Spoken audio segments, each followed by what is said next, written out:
Cher camarade Staline, à l'occasion de ton 70e anniversaire, les mineurs et similaires de Billy Montigny font le serment de ne jamais permettre que l'on attaque leurs frères de l'Union soviétique.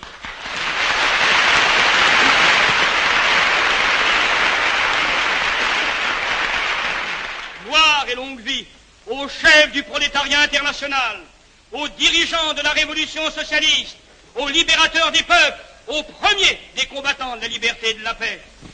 Oui, de tout notre cœur, nous proclamons notre amour ardent pour Staline et nous l'assurons de notre confiance inébranlable. Vive à jamais! En 1950, pour tous les communistes, Staline est encore le grand vainqueur de la Deuxième Guerre mondiale. Dans les pays devenus communistes après la fin de la guerre, chacun croit à un avenir meilleur. En Tchécoslovaquie, les communistes viennent tout juste de prendre le pouvoir. La population est portée par les idéaux d'une société plus juste et la conviction de faire l'histoire et non de la subir.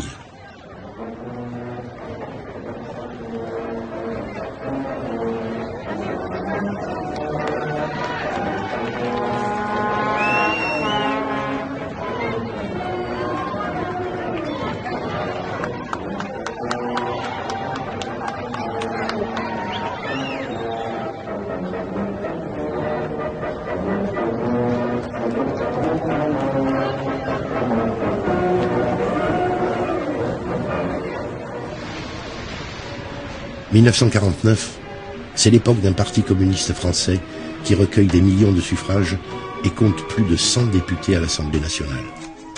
Dans les pays de l'Est, comme la Tchécoslovaquie, le parti communiste mobilise toute la population pour l'édification d'une société socialiste, sous le contrôle étroit de l'URSS. L'Europe est encore dans l'euphorie de la victoire sur l'Allemagne nazie, mais pour d'autres, comme les républicains espagnols, c'est la déception. La fin de la guerre n'a pas entraîné la chute de Franco. Les centaines de milliers d'Espagnols qui ont franchi les Pyrénées en 1939 voient s'éloigner la possibilité d'un retour prochain en Espagne. Nous sommes en 1949, en pleine guerre froide. La guerre froide éclate en 1947, comme tout le monde le sait. Et le Parti communiste d'Espagne est présenté comme une espèce de bras armé, si j'ose dire, clandestin, des services secrets soviétiques sur le territoire français. Ces communistes espagnols, dans le contexte de 1950, sont considérés comme particulièrement dangereux, car le communisme espagnol est considéré comme, je dirais, un communisme militarisé. Un communisme qui est formé d'individus qui ont eu l'expérience de la guerre, d'abord la guerre civile, puis ensuite, pour beaucoup d'entre eux, la résistance. Ils vivent donc en France, mêlés à la population, et qu'en cas d'insurrection communiste déclenchée dans le cadre d'une troisième guerre mondiale, eh bien, ils seraient particulièrement efficaces, particulièrement expérimentés, d'autant plus que les autorités les soupçonnent d'avoir constitué des dépôts d'armes à travers le pays, avec les moyens dont ils ont pu disposer pendant la guerre et en 1946 lors des opérations en Espagne. Les républicains espagnols, et particulièrement les communistes, sont désignés comme un danger pour la France de l'après-guerre. Alors il y a eu toute une préparation psychologique de l'opinion publique française. La presse va se mettre à parler des cachettes d'armes trouvées par ici, par là, le long de la chaîne pyrénéenne, de règlements de compte entre les républicains, de disparitions, et tout ça sera présenté, si vous voulez, en certaine façon, comme une espèce de préparation militaire de la part du Parti communiste espagnol à une éventuelle troisième guerre mondiale dans laquelle le Parti communiste espagnol pouvait jouer le rôle d'une espèce de cinquième colonne à l'intérieur du territoire français. Le 7 septembre 1950, le gouvernement Pleven, pourtant composé de socialistes, de radicaux et d'anciens résistants, déclenche l'opération Boléro Paprika dans toute la France. À l'aube, des centaines de policiers débarquent au domicile des communistes espagnols. La police arrêtera 176 Espagnols et 116 ressortissants des pays de l'Est. Moi, je me rappelle quand on l'a arrêté à mon mari. C'est comme si c'était maintenant. La Citroën noire s'est arrêté. 2 sont allés du côté de la cave, 2 sont allés à l'entrée. Lui, de suite, il a essayé de sauter par la fenêtre pour sortir par derrière. On lui a dit ne sorte pas, on est là. Et ils l'ont arrêté. Ils l'ont mis dans la Citroën et il est parti. Et après, on ne s'est pas vu jusqu'en Tchécoslovaquie. Les Espagnols arrêtés lors de l'opération Boléro Paprika feront valoir leur titre de résistants. La plupart ont combattu dans les maquis du sud-ouest. Pour eux, c'était un combat antifasciste. Lutter contre le nazisme, c'était préparer la chute de Franco. Ils furent arrêtés, blessés, tués ou déportés vers l'Allemagne, alors que beaucoup de Français collaboraient. Que quelques années après, 5 ans après la libération, avec donc dans le Midi-Pyrénées en particulier, le rôle des Espagnols, la ville de Foix libérée par les Espagnols tout seuls, Toulouse, Bordeaux, enfin Montauban, enfin toutes les villes où il y a eu un minimum d'affrontements pour libérer la ville, les Espagnols sont présents. Quelques années après, on va les mettre dehors. Il fallait bien quand même donner quelques explications à l'opinion publique. Alors ces explications ont été combattues par d'autres organes. Il y a eu donc un certain nombre de journaux, dont évidemment les journaux proches du Parti communiste, mais pas seulement, dans lesquels se sont exprimés des gens pour dire mais ce que vous faites aux Espagnols, c'est pas bien. Ils ont combattu à nos côtés, et non seulement on les aide pas en Espagne, mais en plus on les expulse. Et même, je prononce le mot, on les déporte, parce que le mot déporter en français, ça veut dire transporter d'un endroit à un autre contre sa volonté. À Toulouse, la police n'hésite pas à arrêter la quasi-totalité de l'équipe médicale de l'hôpital Varsovie, dont le docteur Bonifaci, directeur adjoint de l'établissement. Les malades se trouvent ainsi brutalement privés de soins. Au moment de l'opération Boléro Paprika, en septembre 1950, la fonction principale de Varsovie, c'est cette fonction militaire d'arrière-garde, qui va être rompue, et donc les médecins qui sont à l'hôpital de Varsovie ne sont pas tous des militants, en particulier ne sont pas tous des militants communistes, mais principalement, oui, des militants communistes espagnols ou du parti qui se rapproche du parti communiste, le PSUC, le Parti Socialiste Unifié de Catalogne. Et donc ils sont des militants donc de la guerre d'Espagne, des militants de la résistance, des militants de la lutte antifranquiste. Et en ce sens, ce sont des militants politiques. Les dirigeants de l'État pouvaient imaginer une riposte forte de l'opinion publique française à l'expulsion des Espagnols. Dans l'été 1950, éclate un autre événement, c'est la guerre de Corée. La fameuse guerre de Corée, que beaucoup de gens ont oublié, ou même ne savent pas qu'une telle guerre avait eu lieu en 1950, entre les deux Corées, la Corée du Nord et la Corée du Sud, mais qui n'était que le côté, si j'ose dire, visible de l'iceberg. En réalité, il s'agissait d'une guerre entre les États-Unis et la Chine. N'oublions pas que la Chine participera à cette guerre avec environ 1 million de combattants du côté nord-coréen. Alors, bien entendu, sous le fond de cette guerre de Corée, la dissolution du Parti communiste d'Espagne, l'interdiction du Parti communiste d'Espagne, l'arrestation de centaines de militants communistes espagnols, passera presque inaperçue. Il n'y aura pas de suite de protestations massives. On interdit à un parti communiste qui avait lutté contre Franco durant la guerre civile, qui avait participé à la résistance en France, etc. Et tout d'un coup, on l'interdit. Et ça passe comme une lettre à la poste. C'est-à-dire, il n'y a pratiquement aucun mouvement de protestation majeur. Oui, le Parti communiste va protester. L'Union des femmes françaises, la CGT, Gérard Philippe protestera, Jean-Paul Sartre, l'abbé Pierre, etc. Bon, mais ce sont des protestations, si vous voulez, un peu comme des cris dans le désert. D'accord ? Ça n'a rien à voir avec un mouvement de protestation massif. Les Espagnols arrêtés lors de l'opération Boléro Paprika seront assignés à résidence en Corse et en Algérie. C'est donc aux archives d'Ajaccio que j'espérais en savoir plus.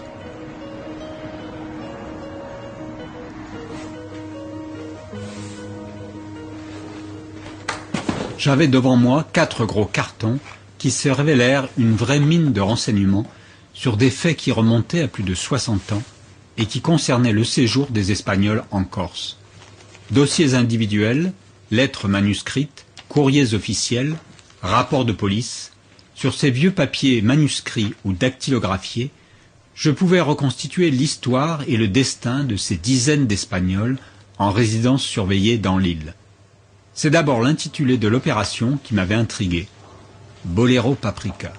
Fruit de la fantaisie d'un fonctionnaire, ou cynisme, volonté de rendre positif ce qui n'était qu'une rafle policière, l'explication en était simple. Le boléro désignait les Espagnols et le paprika les ressortissants des pays de l'Est. Les fonctionnaires de la préfecture de Corse ont soigneusement recensé tous les Espagnols assignés à résidence dans les villages. Chaque dossier individuel contenait l'ordre d'arrestation avec la mention d'un motif à la formulation très vague, qui était le même pour tous. La présence de l'étranger, sus désigné sur le territoire français, est de nature à compromettre l'ordre public. Les Espagnols arrêtés sont pour la plupart des militants de base, ouvriers, travailleurs manuels. Parmi eux, il y a pourtant quelques intellectuels, comme le poète-journaliste Juan Mas Roma.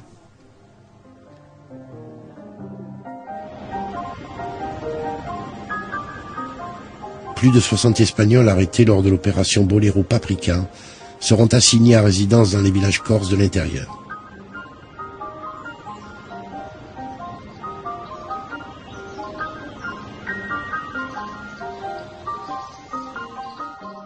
Alors ça, c'est des papiers que j'ai retrouvés aux archives d'Ajaccio sur tous les Espagnols qui ont été assignés à résidence en Corse. Et donc il dit: la gendarmerie de Saint-Florent a téléphoné cet après-midi vers 16h pour nous informer que le nommé José Fibla, ressortissant espagnol astreint à résidence à Patrimonio, est malade. C'est mon mari, je reconnais son écriture et je reconnais très bien. Mon mari, il était chez des paysans à Moïta. Moïta, c'est assez haut dans la montagne. Et il lui avait donné une petite pièce et des pommes de terre, et il avait droit d'aller au jardin se ramasser quelque chose. Parce qu'ils n'étaient pas riches, c'était des agriculteurs corses, mais il a été très bien traité. J'ai pris la direction des Pyrénées, empruntant la route des Espagnols de 1939, fuyant les troupes franquistes. L'opération Boléro Paprika était un énième coup porté contre la cause républicaine. Ces Espagnols, désarmés à la frontière, sont internés dans des camps de concentration suivant la terminologie officielle. Argelès-sur-Mer, Le Vernet, Bram, Rivesaltes. À Argelès, le camp est installé sur la plage, entouré par des barbelés et gardé par les militaires.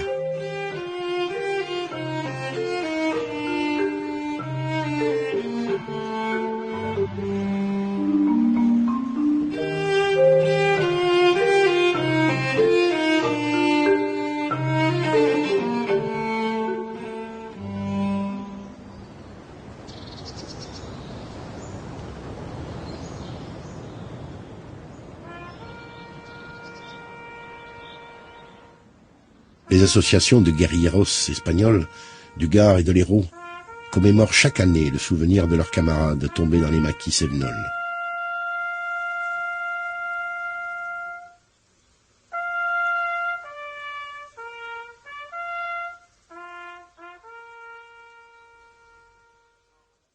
Ange Alvarez, militant communiste et résistant dès l'âge de 16 ans, fut arrêté et envoyé en Corse en résidence surveillée.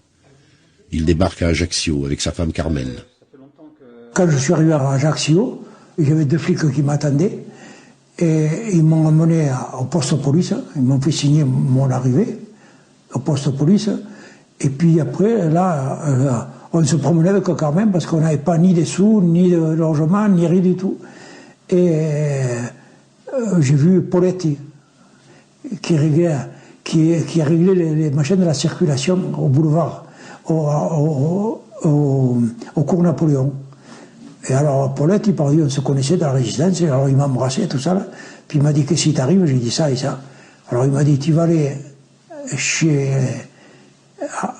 Borgomano, à cours Napoléon, au café, et les Espagnols, ils vont là-bas, ils seront tous là-bas.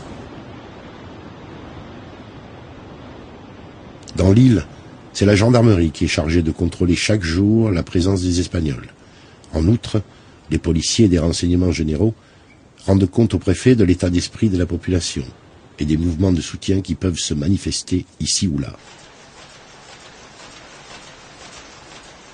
En Corse, le Parti communiste et son journal se mobiliseront en faveur des Espagnols. De nombreux articles témoigneront de leurs conditions de vie dans l'île.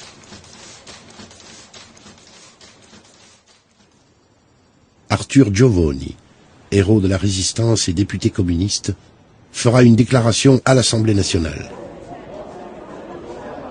Si l'appel du comité de défense des immigrés, la voix des hommes de cœur et de raison n'était pas entendue, nous serions en droit de dire que les mesures que vous avez prises ont été dictées par votre désir de donner des gages à Franco, le bourreau de l'Espagne, avec lequel vous apprêtez à renouer des relations diplomatiques.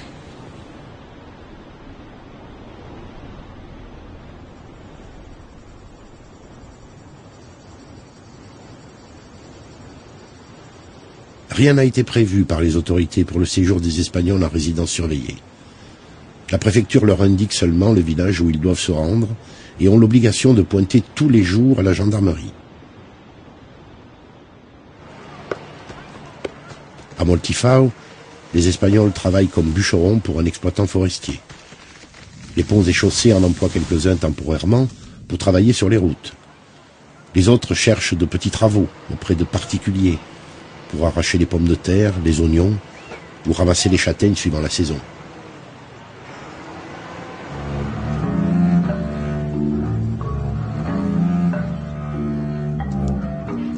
Pour le logement, la situation des Espagnols varie d'un village à l'autre.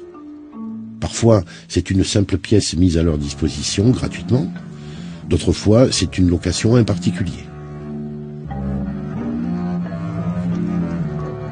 Grâce à l'intervention du chef de brigade auprès du maire, nous avons obtenu un petit logement de 3 pièces pour moi et mes 2 camarades. La propriétaire de l'appartement nous a cédé gratuitement 2 lits. Au début, les accessoires de literie nous faisant défaut, nous avons dû disposer par terre de la paille et du foin. Après, le comité des immigrés de Calvi nous a fait parvenir 2 matelas et 2 couvertures. Nous avons pu ainsi améliorer notre couchage. Dans l'île, les militants communistes organisent la solidarité en collectant des vêtements et de la nourriture pour les Espagnols.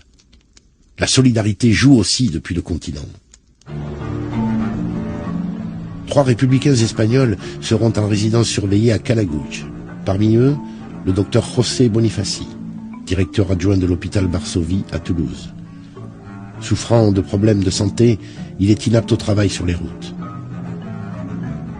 Les communistes corses se mobiliseront en sa faveur. Bonifaci José, dont l'état de santé paraît assez déficient, est logé à titre gratuit dans une habitation de 2 pièces non meublées et en assez mauvais état. Cet étranger est atteint d'une angine de poitrine qui s'aggrave par suite de l'altitude où il se trouve et d'un rhumatisme polyarticulaire chronique aggravé également à cause de la nourriture. Mes parents étaient en Corse depuis 1935. Mon père était professeur au lycée d'Ajaccio, professeur d'allemand. Ils étaient tous les 2 militants communistes. Et dans les années 50, ils ont été informés par des amis de Toulouse que les médecins espagnols de l'hôpital Varsovie étaient en résidence surveillée en Corse. Ils avaient été arrêtés. Alors mes parents, avec l'aide de Noël Franquin, ont essayé de se renseigner pour savoir où étaient ces Espagnols. Et au bout de quelques temps, ils ont réussi à le savoir. Et ils ont donc organisé la solidarité. Ils ont collecté des vivres, des couvertures, des vêtements. Et ils ont fait un voyage à Calacuch pour voir ces médecins et leur porter tout le nécessaire pour qu'ils n'aient pas froid, pour qu'ils n'aient pas faim.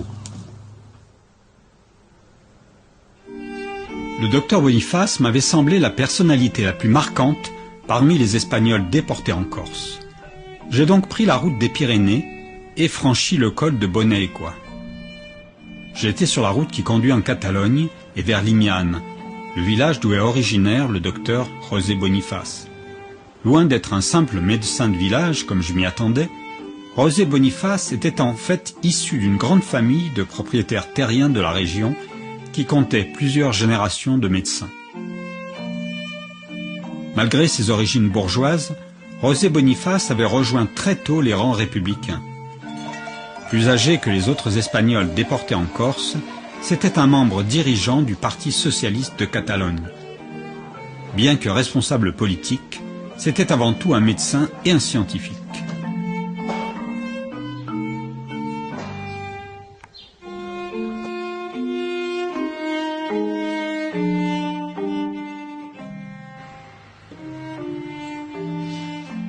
La Casa Boniface est aujourd'hui un musée. L'exposition consacre un panneau à son séjour en Corse.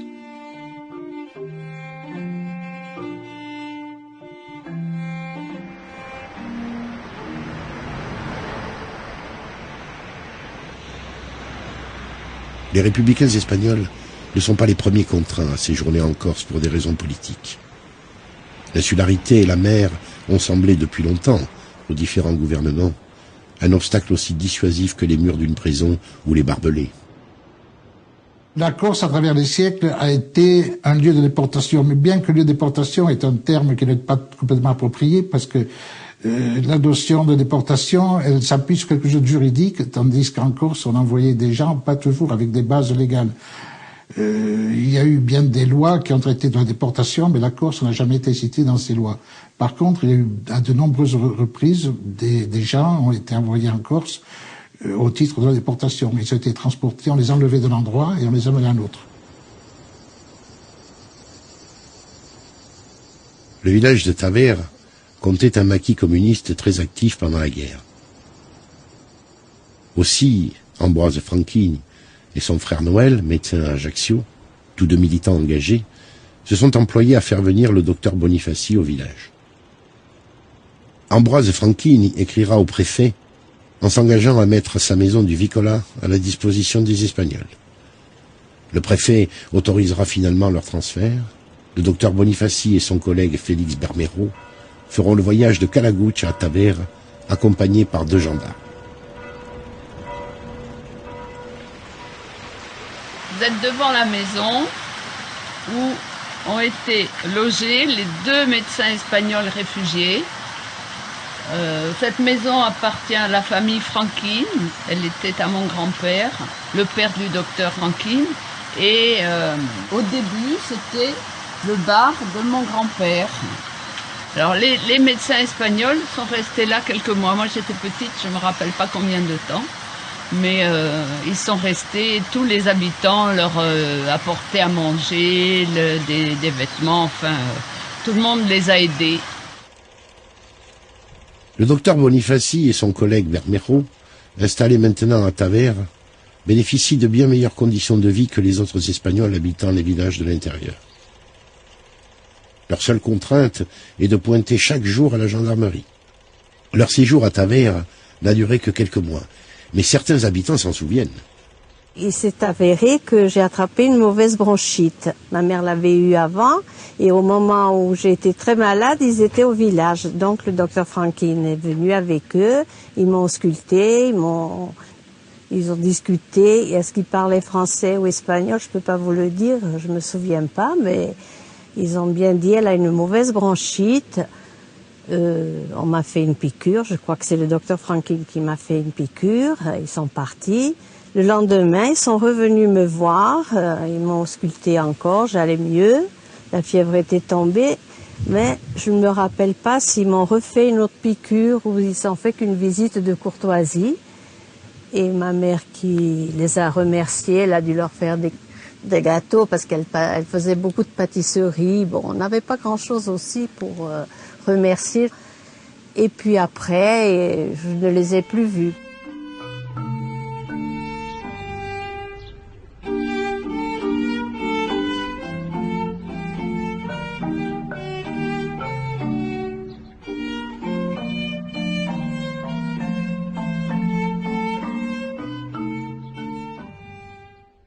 Mon père, avec son frère Noël, le docteur, était dans la résistance et très communiste.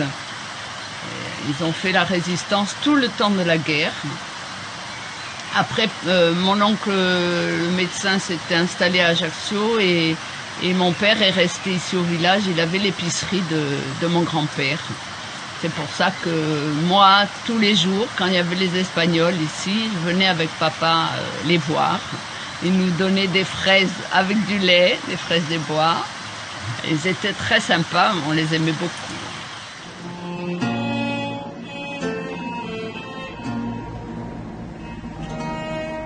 Euladio Palma a été, lui, assigné à résidence à Pastricciolo. Il a travaillé pour l'adjoint au maire du village, puis pour une entreprise de travaux publics. En juin 1951, Euladio Palma a refusé de partir pour les pays de l'Est, Hongrie, Pologne et Tchécoslovaquie, comme l'ont fait la majorité de ses camarades. Il est resté dans le Crozini, où il a rencontré sa femme et eu 3 enfants. Malheureusement, je n'ai pas connu mon père, puisqu'il est décédé, j'avais 3 ans. On m'en a beaucoup parlé en bien, on m'a dit que c'était quelqu'un de très droit, qui avait du savoir-vivre, mais qu'il était très malheureux parce que bon, il se sentait quand même pas à sa place, il se sentait diminué. Déjà, il avait été blessé par la guerre, il avait beaucoup de blessures, et puis il travaillait à la journée, il allait sur les chantiers. Ma mère, elle m'a toujours dit, ton père, il voulait retourner en Espagne, il était en manque de son pays, hein. Il voulait absolument rentrer chez lui. Et il disait qu'un jour, s'il rentrait, il voulait avoir ses droits, ne pas avoir sa... Il pensait peut-être que s'il se faisait naturaliser français, il perdrait ses droits, je ne sais pas. Il n'a jamais voulu, non.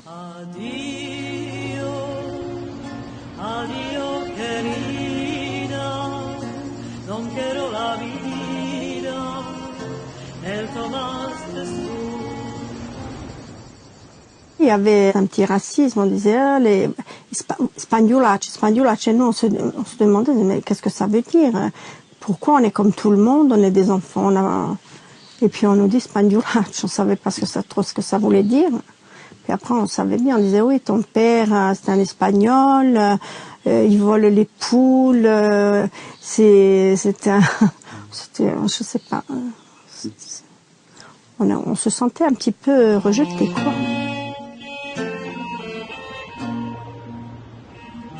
Euladio Palma, très diminué physiquement par les blessures reçues pendant la guerre d'Espagne, est aussi très affecté par sa vie d'exilé. Il meurt prématurément sans revoir la terre d'Espagne. Tu madre quando te parió y te quitó al mundo, corazón ella no te dio para amar segundo.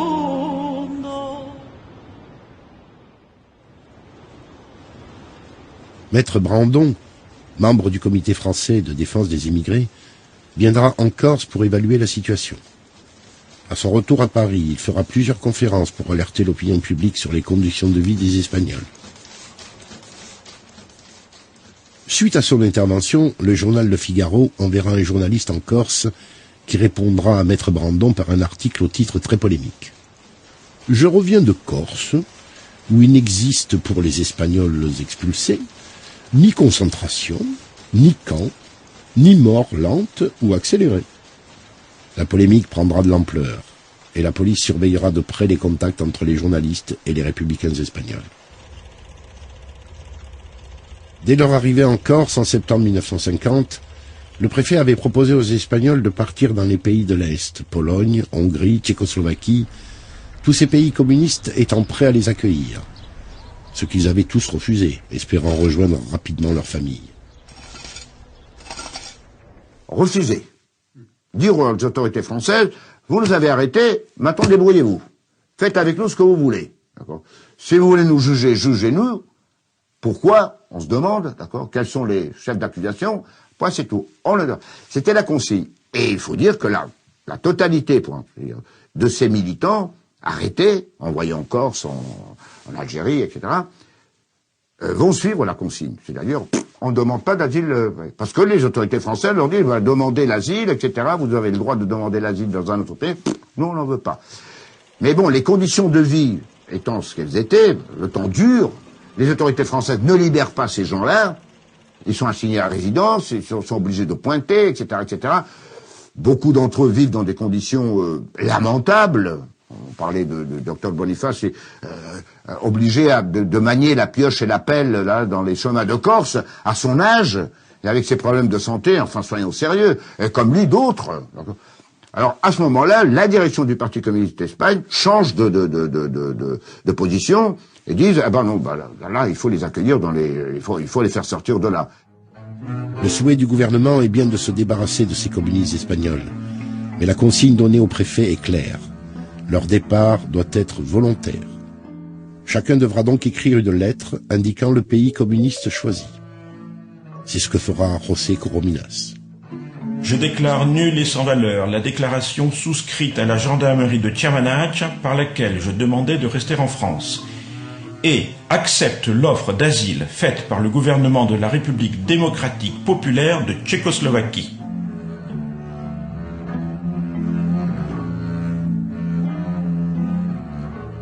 Le choix de partir pour les pays de l'Est est effectivement volontaire. Mais avant l'embarquement, interrogés par la police, ils auront cette formule étonnante qui en dit long sur leur état d'esprit. Se déclarent contraints de quitter la France.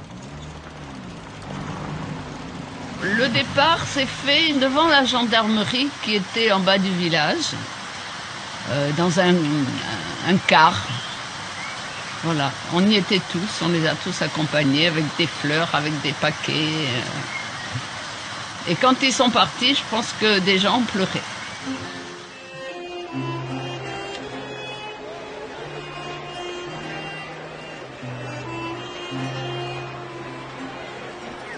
Porque más iras buscas que mi tormento y en su siempre callado dolor atento yo propio me castigo lo que me quiero. Esperar, sentir, morir, adorar, porque en el pesar de mi eterno amor caber puede en su dolor, adorar, morir, sentir, esperar.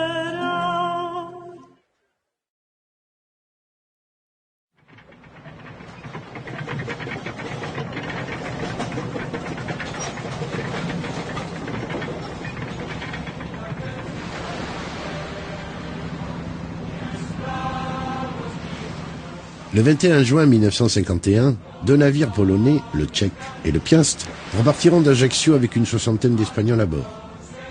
Le préfet avait eu soin d'organiser leur départ dans la discrétion, ce qui n'empêchera pas le rassemblement de militants communistes sur les quais pour saluer leur départ.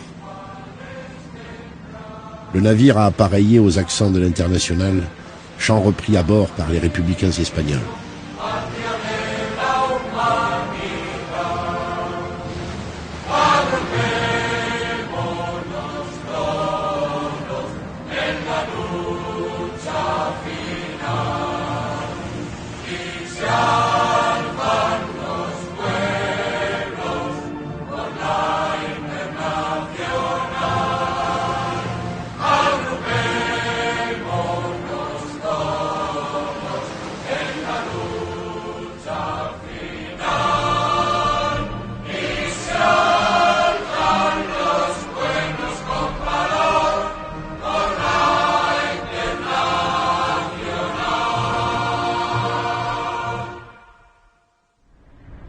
Pour savoir ce que sont devenus ces républicains espagnols, j'ai pris la route de l'ex-Tchécoslovaquie, franchissant aujourd'hui sans aucun contrôle ce qui était le rideau de fer jusqu'en 1989. Je savais que les Espagnols débarqués à Gdansk en Pologne avaient ensuite rejoint Prague. Les dirigeants espagnols qui se trouvaient déjà en Tchécoslovaquie avaient dénoncé l'opération Bolero Paprika comme une opération fasciste.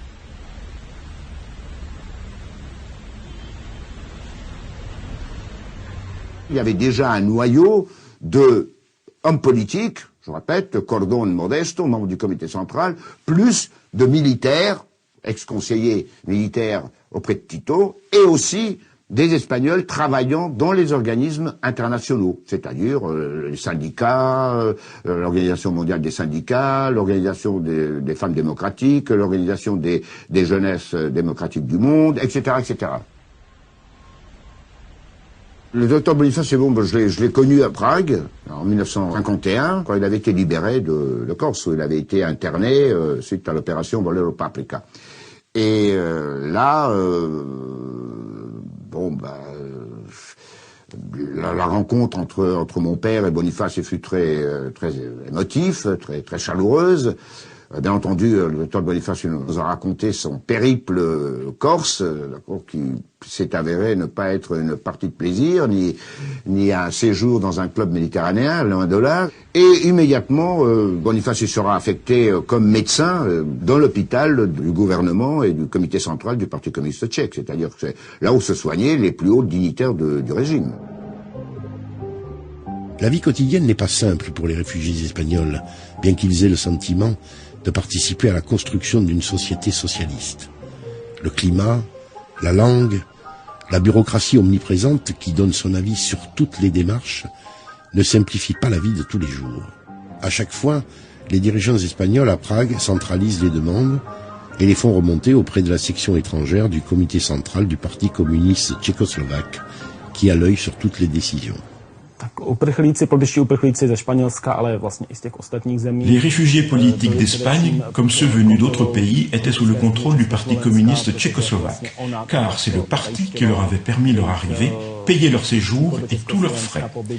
Ils avaient la possibilité d'avoir des journaux en espagnol et pouvaient écouter la radio tchécoslovaque dans leur langue. En fait, le Parti communiste voulait garder le contrôle absolu sur cette émigration. Surtout au moment où il était devenu évident que ces émigrants ne retourneraient pas rapidement dans leurs pays respectifs et qu'ils resteraient en Tchécoslovaquie.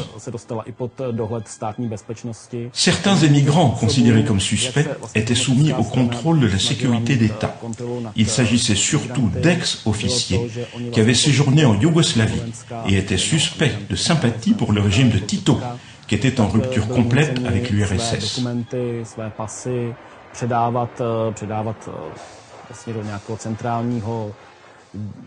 Les immigrants en arrivant d'Espagne, d'Italie ou de Grèce devaient remettre leur passeport au bureau central du Parti communiste tchécoslovaque, ce qui était le moyen le plus efficace de les contrôler. Les personnalités importantes, comme les dirigeants du Parti communiste espagnol, considérés comme fiables, pouvaient, eux, garder leur passeport, car ils étaient amenés à sortir du pays pour aller à des réunions dans des pays de l'Ouest. Les autres n'avaient que des papiers temporaires, valables 6 mois, qu'ils devaient faire renouveler.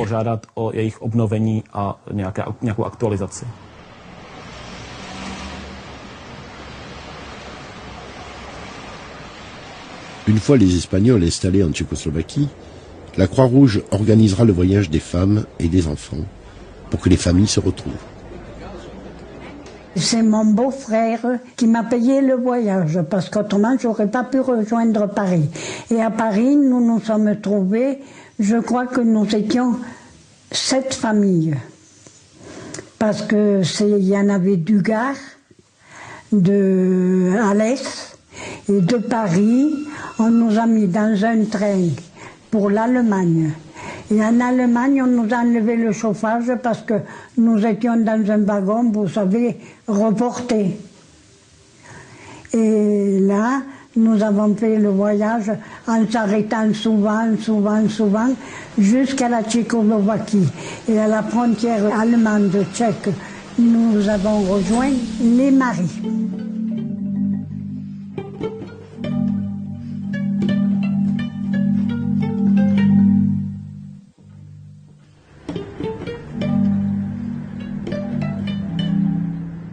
Pour retrouver la trace des Espagnols venus de Corse, j'ai pris la route d'Ustinadlabem, une ville industrielle au bord de l'Elbe.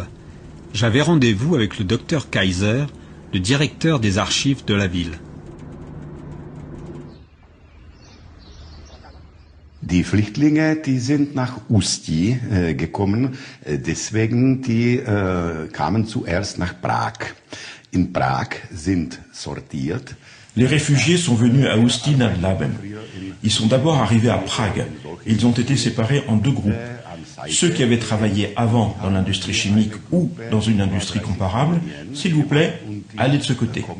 Il y avait un groupe de 30 familles qui sont venues à Ústí nad Labem.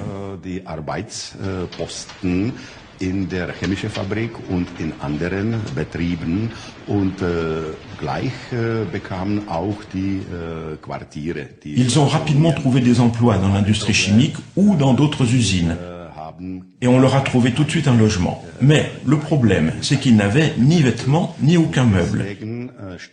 Les services de la mairie leur ont fourni ce qui leur manquait, en provenance des stocks confisqués aux Allemands des Sudètes, expulsés à la fin de la guerre. Magazin, wo sind die Konfiskaten, welche sind nach Vertreibung der Deutschen konfisziert.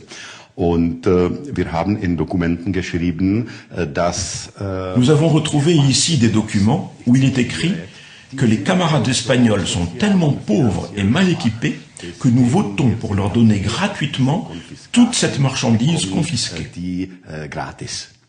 À Ústí nad Labem, nous avions un logement déjà attribué, avec des lits en fer, un peu de batterie de cuisine, des couvertures militaires, vous savez, je me rappelle, mais on a été bien reçus. Nos maris, ils avaient déjà un emploi, ils avaient déjà touché une paye et à la maison, on vivait avec les tickets d'alimentation. En 1950, les effets de la guerre se font encore sentir et les cartes d'alimentation sont toujours nécessaires en Tchécoslovaquie. Les plans quinquennaux mettent l'accent sur le développement industriel. Les besoins sont immenses du fait de la quasi-absence de relations commerciales avec l'Ouest.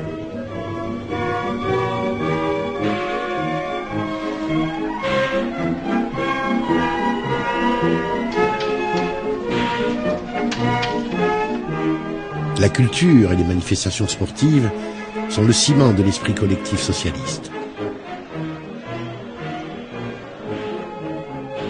Les Espagnols d'Ústí nad Labem, comme José Fima, reforment une cellule communiste et se réunissent régulièrement. Les Espagnols, c'est du rapide. 8 jours après, on était déjà en cellule, chacun sa cellule, chacun son président de cellule, et on a refait la politique.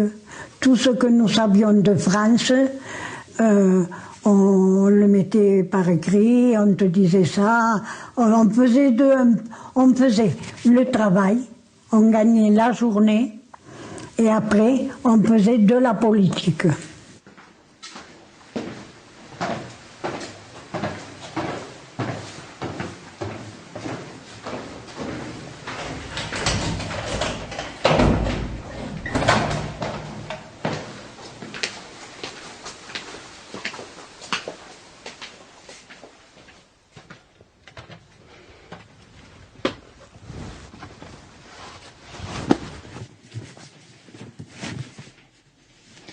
In solchen Karton haben wir Bevölkerung, Evidenz. Dans ces cartons, on a les fiches de la population, les cartes de séjour de la police de tous les citoyens d'Ústí nad Labem. On trouve très vite celles des immigrants espagnols à cause de leur couleur rose. Die findet man sehr schnell. Deswegen die Karten haben eine. Ces cartes sont pour nous un document très important sur l'histoire des immigrés espagnols venus de France. Nous avons par exemple ici la carte d'Alonso Sanchez, citoyen espagnol né à Oviedo en 1911. Staatliche Zugehörigkeit Spanisch. Alonso Sanchez Teresa est sa femme et son mari s'appelle Alonso Arturo. Ils ont un fils qui est né en France. Teresa, das ist Frau, und sein Mann heißt Alonso Arturo. Also, die haben einen Sohn, welcher ist schon in Emigration in Frankreich geboren.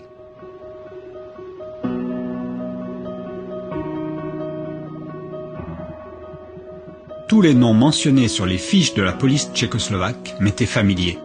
Alonso, Bonillo, Cano, Fibla, Castagnon, Quevedo, Nieto, Rubio, tous venaient de Corse. Je retrouvais ici la plupart des Espagnols qui figuraient sur les listes de la préfecture d'Ajaccio. Mais les archives, avec leur concision administrative, ne disaient rien de leur vie d'exilés, ni des profondes fractures qui avaient divisé tous les communistes après la mort de Staline.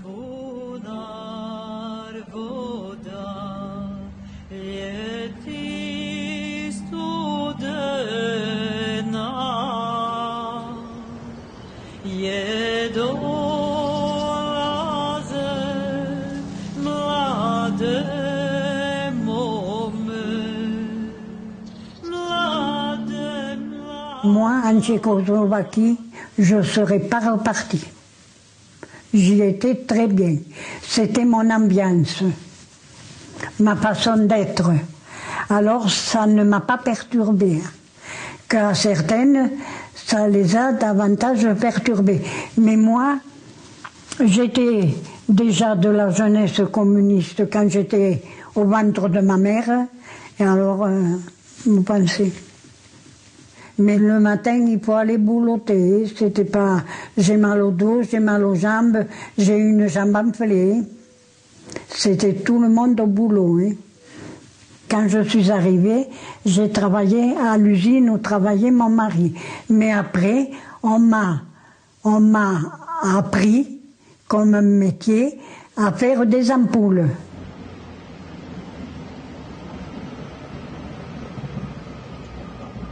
La plupart des familles espagnoles d'Oustí nad Labem sont reparties soit vers la France, soit vers l'Espagne après la mort de Franco en 1975. Quelques-uns pourtant sont restés, comme Joaquim Guerrero, dont le fils tient un restaurant à Oustí nad Labem, la Casita de l'Espagne.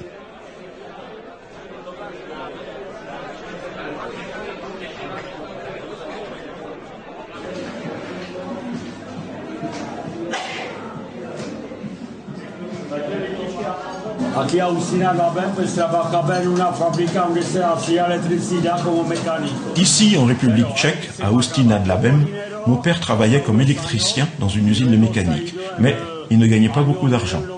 Par la suite, en 1954, il a travaillé dans une autre usine. Il y avait beaucoup d'usines dans la région qui faisaient du savon, de l'huile alimentaire, du dentifrice ou des cosmétiques. Mon père a travaillé là toute sa vie jusqu'à la retraite.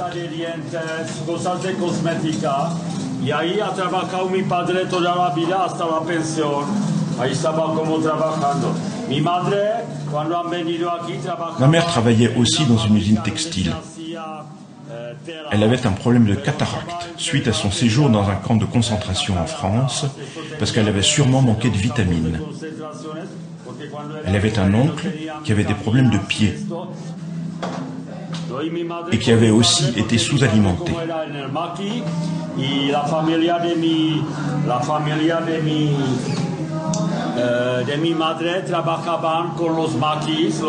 Mon père avait été au maquis en France, et mes oncles aussi.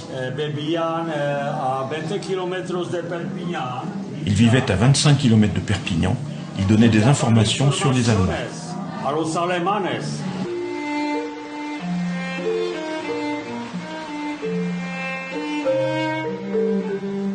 Beaucoup d'Espagnols sont revenus dans le sud-ouest de la France, là où ils vivaient avant leur exil forcé vers la Tchécoslovaquie. Augusta Fibla habitait quelques années en Espagne où son mari était venu la rejoindre. Puis, après quelques épisodes mouvementés, elle est revenue à Tarascon-sur-Ariège, au pied des Pyrénées. Mon fils aîné me disait, tu sais maman, moi je ne suis pas espagnol, moi je suis français, pourquoi on ne revient pas en France? Je dis, tu veux revenir? Oh oui, moi je voudrais revenir.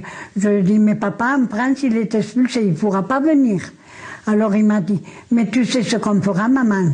On ira en Espagne, on lui fera les papiers et il viendra nous rejoindre en Espagne, puisque c'est un Espagnol. Et je lui dis, tu le veux comme ça, eh bien on le fait comme ça. Et je me suis arrangée. Au bout d'un certain temps, on m'a donné le passeport pour entrer en France. Et c'est la communauté des Espagnols qui m'ont payé le voyage pour entrer. Et quand j'allais prendre le train, on m'a dit, la señora Fibla presentarse au bureau. Je lui ai dit, ça y est, mes enfants, on est coffrés. Pensez à dormir à la prison cette nuit. Et puis après, ils m'ont questionné, et ils m'ont laissé partir. Et je suis allée de France en Espagne avec Franco, avec un passeport de Tchécoslovaquie. C'est vrai que la plupart de ces Espagnols, quittant l'Espagne en 1939, étaient des gens jeunes encore. C'était des gens qui avaient la trentaine, et même pas, la vingtaine, la trentaine, c'est-à-dire c'était une génération relativement jeune. Et quand on est jeune, eh ben, on a toute la vie devant soi, ça va de soi. Mais n'oublions pas que la dictature franquiste durera presque 40 ans. On voit que c'est un parcours mouvementé, oui, c'est-à-dire le passage en France. Après la France, à partir de 1950, les pays de l'Est, la Hongrie, la Pologne, la Tchécoslovaquie, etc., etc.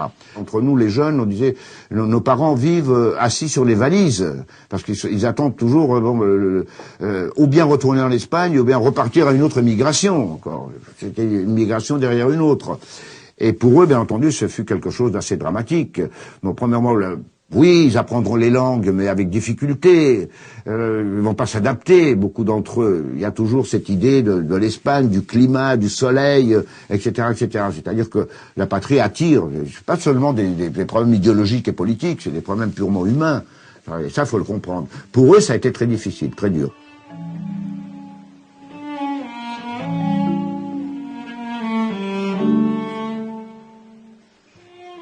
La Corse n'a été qu'une étape pour tous ces républicains espagnols, une simple parenthèse dans leur vie d'exilés. Pour eux, les convictions politiques et l'espoir d'une société meilleure primaient sur le bien-être individuel ou familial. La génération de leurs enfants, nés en exil, a un peu le sentiment d'avoir payé les engagements politiques de leurs parents.